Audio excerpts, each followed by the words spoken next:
ஆண்டவர் இயேசுவின் சிறுமந்தையே எங்கள் ஆற்காட்டுத்தரன் திருச்சபையே. ஆண்டவர் இயேசுவின் சிறுமந்தையே எங்கள் ஆற்காட்டுத்தரன் திருச்சபையே. பயந்திடாதே நீ கலங்கிட. நம்முடைய பிதாவாகிய கடவுளாலும் ஆண்டவராகிய இயேசு கிறிஸ்துவினாலும் நம் அனைவருக்கும் கிருபையும் சமாதானமும் உண்டாயிருப்பதாக. ஆமென். நம்முடைய ஆற்காடு திருச்சபை டிஜிட்டல் மீடியா மூலம் உங்களை சந்திப்பதில் அதிக மகிழ்ச்சி அடைகிறேன். இந்த தவ காலத்தினுடைய தியானத்தை கடவுளுடைய கிருபையோடு இந்த நாளிலே சொல்வதற்கு ஆண்டவர் கிருபை செய்திருக்கிறார். கடவுளுக்கு நன்றி செலுத்துகிறேன். உங்களுக்கும் நான் வாழ்த்துக்களையும் தோத்திரத்தையும் நான் தெரிவித்துக் கொள்கிறேன். இந்த நாளிலே தியானத்திற்காக தெரிந்து கொண்ட திருமறை பகுதி, அது தூய மத்தேயு எழுதிய நற்செய்தி நூல் 11ஆம் அதிகாரம் 28ஆம் வசனத்தை நான் வாசிக்கிறேன். மத்தேயு 11:28. வருத்தப்பட்டு பாரம் சுமக்கிறவர்களே, நீங்கள் எல்லாரும் என்னிடத்தில் வாருங்கள், நான் உங்களுக்கு இளைப்பாறுதல் தருவேன். வருத்தப்பட்டு பாரம் சுமக்கிறவர்களே, நீங்கள் எல்லாரும் என்னிடத்தில் வாருங்கள், நான் உங்களுக்கு இளைப்பாறுதல் தருவேன்.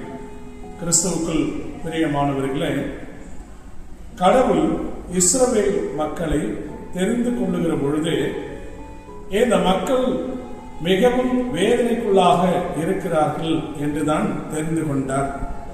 யாத்திரையாகவும் 3ஆம் அதிகாரம் 7ஆம் வசனத்திலே, என் மக்கள் படுகிற பாடுகளை நான் பார்க்கவே பார்த்தேன், அவர்கள் இடுகிற கூக்குரலை நான் கேட்கவே கேட்டேன். எனவே யாராலும் கண்டுகொள்ள முடியாத நிலையில் வேதனையில் சிக்கி தவிக்கிற இந்த இஸ்ரவேல் மக்களை கடவுள் தெரிந்து கொண்டார். உபாகமம் 7ஆம் அதிகாரம் 7ஆம் வசனத்திலே, நீங்கள் ஒரு மிகப்பெரிய திரட்சியான கூட்டம் என்பதனாலே நான் உங்களை தெரிந்து கொள்ளவில்லை, இருக்கிற மக்கள் இனத்திலே நீங்கள் ஒரு சிறிய கூட்டமாய் இருப்பதனாலே நான் உங்களை தெரிந்து கொண்டேன். எனவே ஒரு மைனாரிட்டி பீப்புளாக வேதனைப்படுகிற கூட்டமாக இருப்பதனாலே கடவுள் தெரிந்து கொண்டார். ஏசாயா 48ஆம் அதிகாரம் 10ஆம் வசனத்திலே, நான் உன்னை புடமிட்டேன், ஆனாலும் வெள்ளியை போல் அல்ல, உபத்திரவத்தின் குகையிலே நான் உன்னை தெரிந்து கொண்டேன் என்று ஆண்டவர் சொல்லுகிறார். எனவே உபத்திரவத்தின் குகையிலே தெரிந்து கொண்டார் இஸ்ரவேல் மக்களை. அப்படிதான் ஆண்டவர் தெரிந்து கொண்டார்.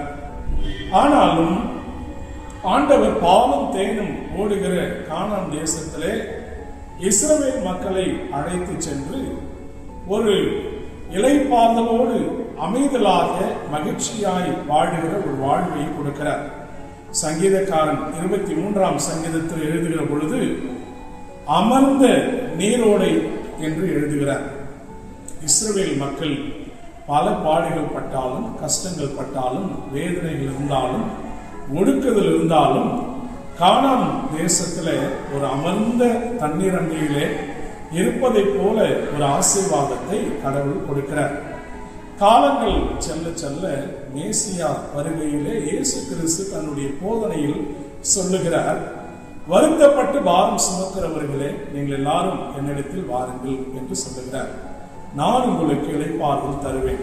ஏற்கனவே பாடுகள் மத்தியில் இருந்தவர்களை ஆண்டவர் தெரிந்து கொண்டு நல்ல இளைப்பாறுதலும் அமைதியும் சமாதானமும் மகிழ்ச்சியும் பாலும் தேனும் ஓடுகிற கானான் தேசத்தில் அவர்களை வாழ வைக்கிறார், குடியமர்த்துகிறார்.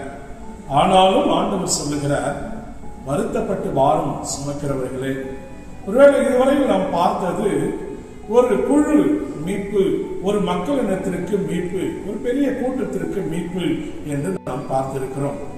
அந்த ஒடுக்குதல்கள் இருக்கிற மக்களுக்கு ஆண்டவர் விடுதலை கொடுக்கிறார். இயேசு கிறிஸ்துவின் காலத்திலே கூட ஏழை எளிய மக்கள், கலிலேய மக்கள், பெண்கள், சுகவீனத்தோடு இருந்த நோயுற்ற மக்கள், இப்படி புறையின மக்கள் என்று ஆதிக்கம் செய்கிற மக்களால் ஒடுக்கப்பட்ட நிலையிலே இருந்தார்கள். எனவேதான் இந்த ஒடுக்கப்பட்ட நிலையில இருக்கிற மக்களை பார்த்து வருத்தப்பட்டு பாரம் சுமக்கிறவர்களே என்று ஆண்டவர் சொல்லுகிறார். எனவே இது குழு மீட்பு, ஒரு இனத்திற்குரிய மீட்பு. இந்த தவ காலத்திலே, தபசு நாட்களிலே தனி மனித மீட்பு என்பது அவசியமாகிறது. அப்படியானால் இந்த மக்களுக்கு வருத்தத்தை, பாரத்தை கொடுக்கக்கூடிய நிலையிலே தனிப்பட்ட மீட்புக்கு எவைகள் தடையாய் இருக்கிறது என்பதையும் யோசித்து பார்க்க நாம் அழைக்கப்படுகிறோம். குழு மீட்பு என்பது, மக்களினம் மீட்பு என்பது அது கடவுள் கொடுக்கிற ஒரு ஆசீர்வாதம். அதே நேரத்தில் ஏன தபசு நாட்களிலே தனி மனித மீட்பு என்பது அவசியமாகிறது. ஒருவேளை அதற்கும் நாம் கடவுளோடு இணைவதற்கு, கடவுளோடு நெருங்கி நாம் வாழ்வதற்கு, நல்ல உறவு கொள்வதற்கு தனி மனித மீட்பு அவசியமாகிறது. ஒருவேளை கலாத்தியர் 5ஆம் அதிகாரம் 19ஆம் வசனத்திலே தனி மனித மீட்பு பெறுவதற்கு தடையாய் இருப்பது மாம்சீக சிந்தனைகள் என்று சொல்லப்பட்டிருக்கிறது. கலாத்தியர் 5:19 விபச்சாரம், வேசித்தனம், பொறாமை, சண்டை, பகை, இப்படி 17 வகையான காரியங்கள் சொல்லப்பட்டிருக்கிறது. இதோடு மாம்சீக சிந்தனைகள், லௌகிக சிந்தனைகள், பேராசைகள், பெண்ணாசை, பொருளாசை, இந்த உலகத்திலே கடவுளோடு நம்மை நெருங்க விடாமல் இருக்கிற அநேக ஆசைகள், தடைகள் இருக்கிறது. இதுதான் நமக்கு ஒரு மிகப்பெரிய சுமையாய் இருக்கிறது. ஆனால் இவைகளை விடுத்து ஆண்டவரோடு நெருங்கி வருகிற பொழுது, அதே கலாத்தியர் 5ஆம் அதிகாரம் 22ஆம் வசனத்திலே ஆவியின் கனிகள் கொடுக்கப்பட்டிருக்கிறது. அன்பு, சந்தோஷம், சமாதானம், நீடிய பொறுமை, தயவு, இச்சையடக்கம் என்று 9 காரியங்கள் அங்கே ஆவியின் கனிகள் சொல்லப்பட்டிருக்கிறது. எனவே இந்த தனி மனித மீட்பு என்பது ஆவியின் கனிகளை பெறுதலாகும். இந்த தபசு நாட்களிலே ஆவியின் கனிகளை பெற்ற மக்களாய் இருக்க நாம் அழைக்கப்படுகிறோம். இந்த ஆவியின் கனிகளை பெற்று நாம் இருக்கிற பொழுது கடவுளோடு இன்னும் நெருங்கி இணைந்து வாழ்வதற்கு ஒரு சூழலை நமக்கு உருவாக்குகிறது. எனவேதான் இதனுடைய தொடர்ச்சியாக 30ஆம் வசனத்திலே என்னுடைய நுகம் மெதுவாயும் என் சுமை லகுவாயும் இருக்கிறது என்று சொல்லுகிறார்.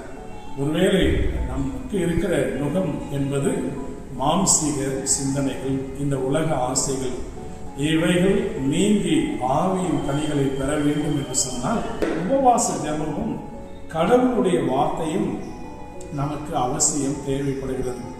எனவே இந்த தவ காலத்தில் நாம் இளைப்பாறுதல், அமைதி, சமாதானம் பெறுவதற்கு அதிலிருந்து மீண்டு நாம் கடவுளுடைய வார்த்தையை தியானிக்கிற பொழுதும், இடைவிடாமல் ஜெபிக்கிற பொழுதும் அந்த இளைப்பாறுதல், அந்த அமைதல், சமாதானம், மகிழ்ச்சியை நாம் பெற்றுக்கொள்ளவே ஆண்டவர் உதவி செய்கிறார்.